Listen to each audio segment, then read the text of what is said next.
मुझे रूह तेरी इसमें बसे, एक मंदिर बनना है मुझे, रूह तेरी जिसमें बसे, पाक और सच्चा तेरी तरह बनूंगा मैं मंदिर तेरा मेरे खुदा, बनूंगा मैं मंदिर तेरा, हाँ मैं मंदिर तेरा मेरे खुदा, मेरे खुदा, बनूंगा मैं मंदिर तेरा, हाँ मैं मंदिर तेरा मेरे खुदा, मेरे खुदा, बनूंगा मैं मंदिर तेरा, हाँ मैं मंदिर तेरा मेरे खुदा, मेरे खुदा, तेरी मर्जी हो पूरी मेरी मर्जी नहीं, तेरी बातें हो पहले मेरी सोचे नहीं, तेरी मर्जी सबका अपने हाथों को उठा के मेरी मर्जी नहीं, तेरी बातें हो पहले मेरी सोचे नहीं, इस तरह तुझ में मैं खो जाऊं, इस तरह तुझ में मैं खो जाऊं, हिंद तेरे ही मैं गाऊं, बनूंगा मैं मंदिर तेरा, हाँ मैं मंदिर तेरा मेरे खुदा, मेरे खुदा, बनूंगा मैं मंदिर तेरा, हाँ मैं मंदिर तेरा मेरे खुदा, मेरे खुदा, एक मंदिर बनना है मुझे, रूह तेरी जिसमें बसे, एक मंदिर बनना है मुझे, रूह तेरी जिसमें बसे, पाक और सच्चा तेरी तरह बनूंगा मैं मंदिर तेरा मेरे खुदा, बनूंगा मैं मंदिर तेरा, हाँ मैं मंदिर तेरा मेरे खुदा, मेरे खुदा, बनूंगा मैं मंदिर तेरा, हाँ मैं मंदिर तेरा मेरे खुदा, मेरे खुदा, बनूंगा मैं मंदिर तेरा, हाँ मैं मंदिर तेरा मेरे खुदा, मेरे खुदा, बनूंगा मैं मंदिर तेरा, हाँ मैं मंदिर तेरा। प्रभु के लिए हम तेरा थैंक्स करते हैं खुदावन, तेरे प्रेम को हम समझ सके खुदावंद, उसमें चल सके मेरे पिता। खुदावंद की आत्मा के सामने अपने हाथों को उठा और बोलो थैंक यू जीसस, तू बड़े अजीब और अचंभे कार्य करने वाला परमेश्वर है खुदावंद, तेरी बुद्धि अगम है मेरे पिता। अपनी आत्मा के द्वारा अपने गहरे भेदों को हम पर जाहिर कर, अपनी कलीसिया के ऊपर जाहिर कर खुदावंद। बाइबल कहती स्वर्ग दूत भी इसे देखने की इच्छा रखते हैं और देखते हैं जब तू अपने गहरे भेदों को अपनी चर्च के ऊपर जाहिर करता है। बाइबल कहती स्वर्ग दूत भी चर्च के ऊपर, तेरे लोगों के ऊपर जाहिर किए गए भेदों के द्वारा परमेश्वर को समझती। दूत भी खुदावंद हमारे द्वारा परमेश्वर को समझते हैं, क्योंकि बाइबल कहती है वो तुझे देख सकते हैं, पर तू कौन और कैसे कार्य करता है वो हम लोगों से समझते हैं, क्योंकि तूने अपना पवित्र आत्मा हमें दी है। बाइबल कहती पवित्र आत्मा ही परमेश्वर के गहरे भेदों को जाहिर करता है और दूतों के पास तेरा आत्मा नहीं। मेरे पिता, बाइबल कहती तूने हमें प्रचार करने का अधिकार दिया। बाइबल कहती तूने हमें अपना बेटा होने का अधिकार दिया। सर्वशक्तिमान परमेश्वर, आज इस पवित्र दिन में तेरे लोगों को खुदावंद मैं तेरे हाथों में सौंपता हूँ। जहाँ जहाँ भी ये देख रहे हैं खुदावंद, तेरा आत्मा इन्हें छुए अजीब और अचंभी रीति के साथ खुदावंद। एक एक जन रियलाइज करे खुदावंद तेरे अनदेखे हाथ को जो उनकी जिंदगियों के ऊपर है। खुदावंद एक एक जन तेरे प्रेम से भरता, तेरी सामर्थ से भरता हुआ, तेरे बोझ से भरता हुआ, अपने आप का इनकार करता हुआ, क्रूस उठाता हुआ अपना तेरे पीछे चले मेरे पिता। अंधकार की शक्तियां इनकी जिंदगियों से जाएं खुदावंद, पाप की सामर्थ इनकी जिंदगियों से जाए खुदावंद, पाप की सामर्थ इनकी जिंदगियों से टूट जाए खुदावंद, इनके घराने से, इनके बच्चों से खुदावंद, इनकी जिंदगियों से खुदावंद ये पाप की सामर्थ टूटे खुदावंद। बाइबल कहती है खुदावंद पाप एक दरवाज़ा है, सिन एक डोर है खुदावंद, शैतान के लिए, बीमारियों के लिए। मेरे पिता परमेश्वर, एक एक जन जो इस प्रचार को आज सुने, तेरे पवित्र नाम में तेरी पवित्रताई को हासिल करता हुआ चले खुदावंद। पाप की ताकत उसकी ज़िंदगी से टूट जाए खुदावंद। तो अपना वचन भेज के ही चंगा करता और गड्ढों में से निकालता है खुदावंद, जो सत्यानाश के लिए तैयार किए गए। पिता ये आज ये वचन इनको सत्यानाश के गड्ढे से निकाले, आज ये वचन इनको हील करे खुदावंद। इनके फाइनेंशियली खुदावंद सब बीमारियां जो फाइनेंस की हैं खुदावंद, जो ट्रबल फाइनेंस किया वो हील हों खुदावंद। बाइबल कहती जो तेरे मसीह को पाता वो बड़े लोगों के सामने खड़ा होता, जो तेरे मसीह को पाता है वो मनुष्य परमेश्वर का अनुग्रह देता। मेरे पिता आज तेरे लोग इस वचन को सुने, इस अनॉइंटिंग को समझें, इस अभिषेक को समझें, इसे ले खुदावंद, इसे संभालें खुदावंद। सर्वशक्तिमान परमेश्वर पिता, तेरी आत्मा का मैं धन्यवाद करता हूँ, पवित्र आत्मा में तेरा धन्यवाद करता हूँ इन गहरे भेदों के लिए जो तू अपने लोगों के ऊपर जाहिर करता है। बाइबल कहती तूने अपने दास, तूने अपने लोग, अपने प्रेरित, अपने पास्टर्स, अपने टीचर्स, अपने प्रॉफिट्स, अपने इवेंजलिस्ट चर्च को दिए हैं खुदावन, ताकि आपकी देह उन्नति पाए। मेरे पिता, आपने सब कुछ अपनी देह के लिए किया, अपने शरीर, अपनी कलीसिया के लिए किया। बाइबल कहती है आपने अपनी कलीसिया के लिए अपने लहू को बहाया। बाइबल कहती है आपके लहू से मोल लेकर हम खरीदे गए। आप अपनी कलीसिया से इतना प्यार करते हैं खुदावन। अपनी कलीसिया के गुनाहों को क्षमा कर खुदावन, इन्हें अपने में और बढ़ा खुदावन, इन्हें ताकत दे और सामर्थ्य तुझ में चलने की खुदावन। आज तेरा वचन इनकी ज़िंदगियों को छुए खुदावन, इनके हृदय रूपी पट्टियों के ऊपर लिखा जाए खुदावन। आज से जितने जन खुदावन इस ग्रेस के साथ जुड़े हुए हैं, तेरा वचन से केवल सुनने वाले नहीं, इसको अपने अंदर लेने वाले खुदावन, इनके हृदयों पे ये वचन लिखा जाए खुदावन, और वचन पे चलने वाले बन जाए। होली स्पिरिट आप इनकी मदद और सहायता करें इस वचन को सुनने और समझने के लिए, क्योंकि बाइबल कहती जैसे हमारा आत्मा हमें सबसे अधिक जानता है, वैसे ही आप परमेश्वर को सबसे अधिक जानते हैं। जब तक आप ना चाहेंगे परमेश्वर हम पे जाहिर नहीं होगा, जब तक आप ना चाहेंगे दान वरदान हम पर नहीं आएंगे। होली स्पिरिट हम आपको पहचानते हैं, आपके उस अनदेखे हाथ को भी पहचानते हैं और आपका धन्यवाद करते हैं आपकी उपस्थिति के लिए हमारी ज़िंदगियों में। सर्वशक्तिमान परमेश्वर, आपने वायदा किया था प्रभु यीशु मसीह से कि मैं तेरे लोगों को आत्मा दूंगा, अंत के दिनों में मैं अपना आत्मा सब मनुष्यों के ऊपर उंडेलूंगा। मेरे पिता, अपना आत्मा उन लोगों के ऊपर उंडेल, अपना मस्सा उन लोगों के ऊपर उंडेल जो इस मस्से और आत्मा के प्यासे हैं।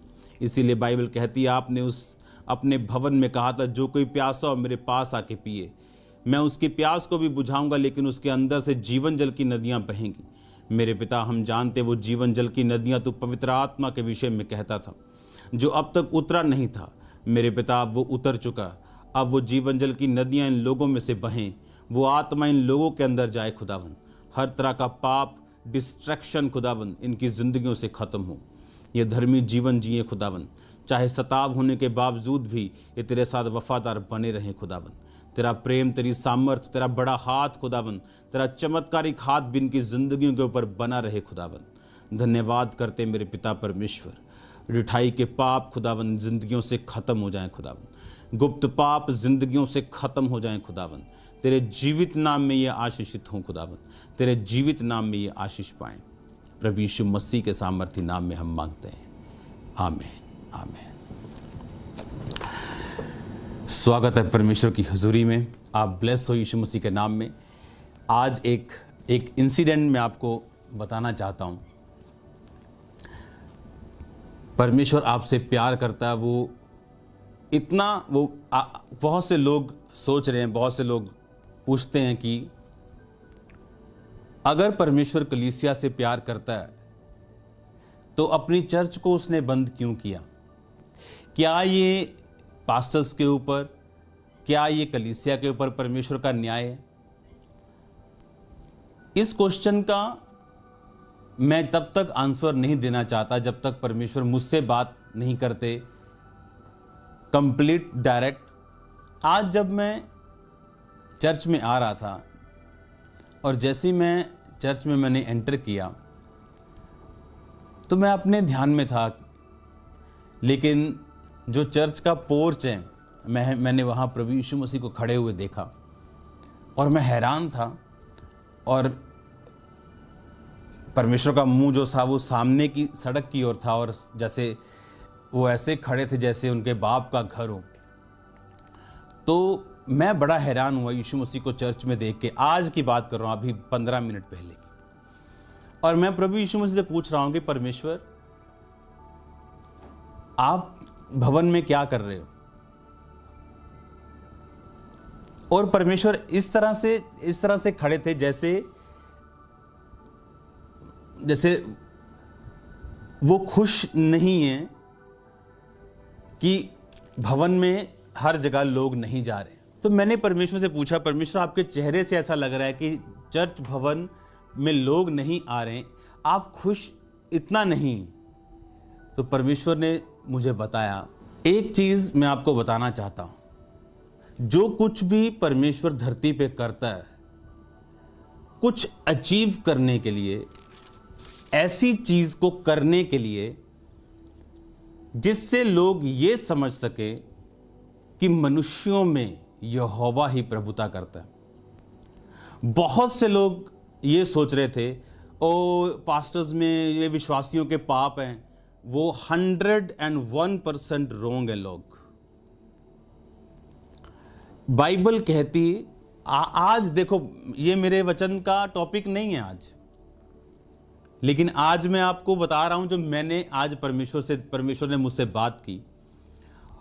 और परमेश्वर ने मुझे बताया कि जब एक पंछी अपने बच्चे को उड़ाना चाहता है अपने परों के ऊपर, तो वो उसको पहाड़ पे लेके जाके, कुछ पंछी ऐसे होते हैं जो गिरा देते हैं उनको, और वो गिरता पड़ता नीचे आता है और घबराता है कि मेरी माँ ने मुझे फेंक दिया।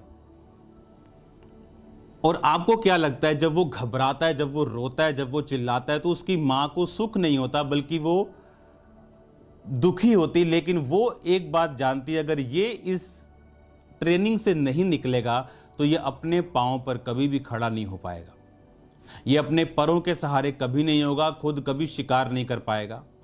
तो अब क्या हो रहा है, जो आज इस दुनिया में हो रहा है, जो चर्चिस के साथ हो रहा है, इसमें परमेश्वर विश्वासियों को जो आत्मा से भरे हुए हैं उनको दंड नहीं दे रहा। परमेश्वर कुछ अचीव करना चाहता है, कुछ हासिल करना चाहता है, और वो ये है जो मैं अब आपको बताऊंगा। एक बात मेरे को बताओ, बाइबल कहती जब एलिया के दिनों में जब लोग जो थे वो परमेश्वर से दूर हो गए, इजाबेल और उसके पति ने जो इज़राइल के घराने के थे लेकिन पाप करवाया इज़राइल के घराने से, और बाइबल का वचन एलिया जानता था और उसने पढ़ा था कि अगर ये लोग पाप करेंगे तो परमेश्वर बारिश को बंद करेगा, और इस वचन से उसने प्रेयर की कि बारिश बंद हो जाए। और बाइबल कहती है उसने राजा के सामने कहा, जिस प्रभु के सामने मैं खड़ा रहता हूं, अब उसके मेरे कहे बिना ना तो बारिश आएगी ना ओस पड़ेगी। आप जानते हो ये बात को। तो जब अकाल पड़ा तो एलिया भी उसी अकाल में था। बाइबल कहती उसी अकाल में एलिया था, उसके पास सेम वही जगह पे, और बाइबल कहती वहां हजारों नबी भी थे जिन्हें राजा का एक खास बंदा किसी गुफा में पाल रहा था। तो उस जगह पे धर्मी भी थे। इसका मतलब यह नहीं था कि परमेश्वर धर्मियों को जज कर रहा है, लेकिन परमेश्वर कुछ हासिल करना चाहता था, और वो ये था कि लोग ये समझ सकें कि मैं ही जीवित परमेश्वर हूं, इन्हें अपने पापों से मुड़कर मेरे पास आना पड़ेगा। उस अकाल में एलिया नहीं मरा, उस अकाल में जो और नबी थे सैकड़ों, वो नहीं मरे, जिसकी राजा का एक बंदा जो परमेश्वर को मानता था पालना कर रहा था उनकी।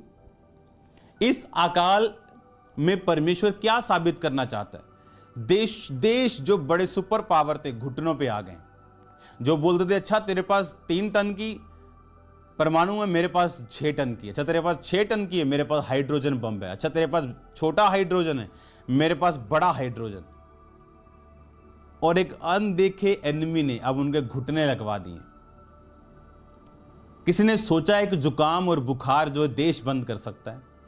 किसी ने सोचा ये इकोनॉमीज को बंद कर सकता है, भूखे रहने पे लोगों को मजबूर कर सकता है। आज जब सुबह एक बहुत बड़ा परमेश्वर ने मेरी लाइफ में काम किया, जब परमेश्वर वहां खड़े थे तो मैंने प्रभु से एक और चीज पूछी। मैंने कहा परमेश्वर तेरा भवन तो हम है, लेकिन ऐसे मुझे तुझे देख के क्यों लग रहा है कि तू इस मिट्टी इस ईंट सीमेंट के भवन से भी प्यार करता है? तो परमेश्वर ने मालूम क्या कहा? उसने कहा हां मैं करता हूं। आप सुनो ध्यान से, उसका भवन हम है। बाइबल कहती वो पत्थरों के भवन में नहीं रहता। उसका भवन कौन है? हम है। लेकिन क्या परमेश्वर का भवन अभी है हम, पहले नहीं थे? यीशु मसीह के टाइम पर भी उसका भवन लोग थे, उससे पहले भी उसका भवन वो लोगों में वास करता था। लेकिन आप जानते जब यीशु मसीह पिता के भवन में गया तो वहां पर उसने व्यापार करने वालों को कि नहीं यहीं से कबूतर लेने पड़ेंगे, बाहर से लेके आओगे तो कुर्बानी नहीं अंदर देने देंगे, ऐसे लोग थे वहां, उनको बाहर किया। और परमेश्वर ने कहा तेरे घर की धुन मुझे खा जाएगी। वो कौन से घर की बात कर रहा था?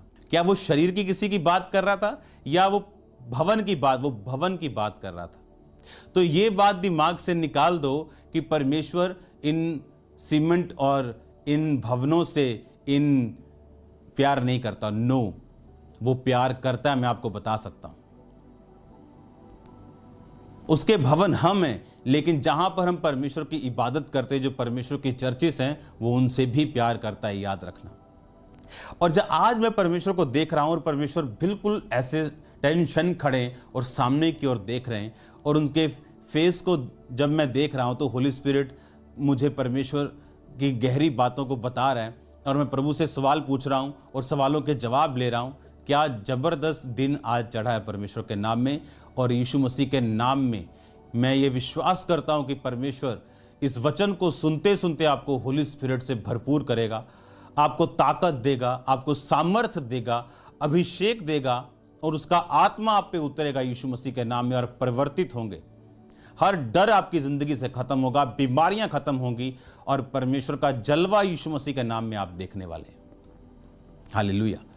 तो एक तो मुझे यह मालूम हुआ कि नहीं, परमेश्वर भवनों से भी प्यार करता है। दूसरा कि ये भवनों के ऊपर, पास्टर्स के ऊपर जो रूह और सच्चाई से उसकी आराधना कर रहे हैं, ये खुदावंद का दंड नहीं, इट इज रॉन्ग टीचिंग। ये 100% रॉन्ग टीचिंग है लोगों की, और मैं हैरान हूं बहुत से लोग उस पर फेथ करते हैं। आप सोचो, बाइबल कहती नबूकदनेस्सर इतना बड़ा राजा हो गया, और उसने एक दिन छत से बोल के कहा, क्या ये सारा बाबुल, ये सब कुछ, क्या ये मेरा नहीं? क्या मेरी बुद्धि समझ से, ताकत से नहीं बना? परमेश्वर ने कहा बस अब हो गया, अब 7 काल बीतेंगे और तू जानवरों के समान होगा। उससे गद्दी वापस नहीं ली। आज उस टाइम पे अगर एक राजा 1-2 महीने बीमार चला जाए तो लोग नया राजा बनाने के लिए राजद्रोह करना शुरू करते थे, या बातें होना शुरू होती थी। और एक राजा 7 काल 3.5 साल पागलों की तरह घास चर रहा है, नाखून बढ़ गए, दाढ़ियां बढ़ गईं, और किसी ने उसको मारा नहीं, क्योंकि परमेश्वर ये बताना चाहता था कि मैं हूं जिसने तुझे राजा बनाया, मैं हूं जिसने तुझे राजा की कुर्सी से उतार दिया, अब मैं ही वो हूं जो तुझे इस कुर्सी पर चढ़ाएगा। और बाइबल कहती जब उसने अपनी आंखें आसमान की ओर लगाई और बोला कि तू ही है खुदावंद जो मनुष्यों में प्रभुता करता है, और तू ही है, सब कुछ तू ही है। और बाइबल कहती उसका राज्य फिर ज्यों का त्यों हुआ। उसका मेंटल जो अपसेट था, बीमारी थी वो दूर हुई, लोग उसके पास फिर भेंट लेके आने लगे और फिर परमेश्वर ने उसके राज्य को सुदृढ़ किया। आज परमेश्वर इस धरती के ऊपर कुछ हासिल करना चाहता है, वो ये है कि सब घुटने टिक जाएं, सब अपने हाथों को ऊपर कर ले, क्योंकि इधर तो कुआं है, इधर वायरस है, इधर खाई, इधर इकोनॉमिक प्रॉब्लम है, सिर्फ ऊपर परमेश्वर है। ना तो इधर जाके बचेंगे ना इधर बचेंगे, ऊपर देखेंगे तो बचेंगे, क्योंकि खुदावंद अपने दूतों को भेजेगा आपकी लाइफ की ओर। और बाइबल कहती है तुम्हारे पांव में पत्थर से भी ठेस नहीं लगेगी। लिखा अगर तुमने यहोवा को अपना धाम मान लिया, कोई विपत्ति तुझ पर ना पड़ेगी, ना कोई दुख तेरे डेरे के निकट आएगा। आज परमेश्वर ने मुझसे कहा कि वो भवनों से भी प्यार करता है, इसीलिए उसने कहा था तेरे घर की धुन मुझे खा जाएगी। यानी उसने यहोवा प्रभु को कहा था तेरे घर की, यानी इस भवन की धुन मुझे खा जाएगी। अगर वो ईंट पत्थरों के भवन से प्यार ना करता तो उस समय उन लोगों को वो कुछ ना कहता, ना वो उस भवन में जाता और ये बोलता कि अगर कोई बोलते आ खुदावन आओ यीशु हम भवन को चले, तो परमेश्वर ये बोलता कि उसका भवन तुम हो। उसका वहां पे जाना, सब चीजों को ध्यान से देखना, बार बार हर सब्त के दिन में आराधनालय में जाना, इस बात का सबूत था कि वो भवन से प्यार करता है। और ये इस बात का सबूत है कि आज परमेश्वर, हो सकता है कुछ विश्वासियों की हालत से वो हल्का सा दुखी हो, पर वो कुछ अचीव करना चाहता है, आपको उसका साथ देना। वो ये बताना चाहता है नेशंस को, देशों को, बड़े लोगों को कि मैं ही हूं, मुझसे ऊपर और कोई नहीं। तुम्हारा कोई हथियार काम नहीं कर सकता, लाखों डॉक्टर्स कुछ नहीं कर सकते, कोई कुछ नहीं कर सकता। ऐसे लोगों को भी वायरस हुआ जो किसी से नहीं मिले, घर पे बैठे हैं, अब क्या कर लेंगे वो। और लोग पूछते हैं कि हम क्रिश्चियन हैं, क्या एक क्रिश्चियन को ये वायरस हो सकता है? मैं ये क्वेश्चन आपको देता हूं, क्या कभी कोई क्रिश्चियन किसी को कैंसर हुआ? क्या किसी क्रिश्चियन को कभी बीमारी हुई? तो आप बोलोगे नहीं हुई, मैं बोलूंगा हुई। बाइबल कहती परमेश्वर हर एक व्यक्ति की लाइफ में अलग तरह से कार्य करता है। आपने इंडियन बड़े बड़े चैनल्स पे टेस्टिमनी सुनी होगी, जब रिपोर्टर पूछ रहा है कि बहन जी आप डॉक्टर के द्वारा कैसे हील हुए? कहती नहीं, मुझे यीशु मसीह ने हील किया। कहता ठीक है, आप जिस पे विश्वास करते हैं ठीक है, लेकिन आपको मेडिकल साइंस माननी पड़ेगी। कहती ठीक है मेडिकल साइंस, लेकिन मुझे यीशु मसीह ने हील किया। तो अगर उसको वायरस ना होता, हॉस्पिटल ना जाती, हील ना होती, तो क्या लाखों लोग एंकर समेत इस गवाही को सुन पाते? बाइबल में ये कहीं नहीं लिखा परमेश्वर ने कहा कि तू पानी में से होकर नहीं जाएगा, मैं तुझे पानी से बचा के रखूंगा, आग से। उसने कहा तू आग में से होकर जाएगा, लेकिन तेरी हालत दूसरों के जैसी नहीं होगी। तू आग पानी में से होकर जाएगा, लेकिन तू डूबेगा नहीं, आग में से होकर जाएगा, तू जलेगा नहीं। उसने ऐसा कहा। उसने ये कभी नहीं कहा कि तुम्हें कभी कुछ नहीं होगा, लेकिन उसने कहा मैं तुम्हारे साथ हूंगा, मैं तुम्हें सहारा दूंगा, तुम्हें पकड़ूंगा, तुम्हें चंगा करूंगा, तुम्हें आजाद करूंगा। यह परमेश्वर का वायदा है। हालेलुया। अगर आप बाइबल की स्टडी को ध्यान से करें तो पौलुस जो लंगड़ों को चलाने वाला, जो मुर्दों को जिवाने वाला था, लिखा उसके करीब के लोग को वो बीमार छोड़ के कहीं पे आया था। कुछ चीजें खुदावंद की महिमा के लिए, खुदावंद उन्हें सिखाने के लिए यूज करता है। आज जो इस दुनिया में हो रहा है वो इसलिए हो रहा है कि परमेश्वर कुछ चीजों को हासिल करना चाहता है। वो ये बताना चाहता है कि वो जीवित परमेश्वर है, वो कुछ अचीव करना चाहता है। बाइबल कहती एलिया भी उसी अकाल में था और परमेश्वर ने बोला करीत नामक नाले में जा, कौवे तुझे खिलाएंगे। परमेश्वर अपने लोगों का इस लॉकडाउन में इंतजाम करेगा। वो अपने हेवन के भंडार आपके लिए खोलेगा, वो डिवाइन हेल्पर्स आपकी लाइफ में भेजेगा। ये वो टाइम होगा जब मिरेकल मनीज को आप पाएंगे और खुदावन आपके लिए भेजेगा।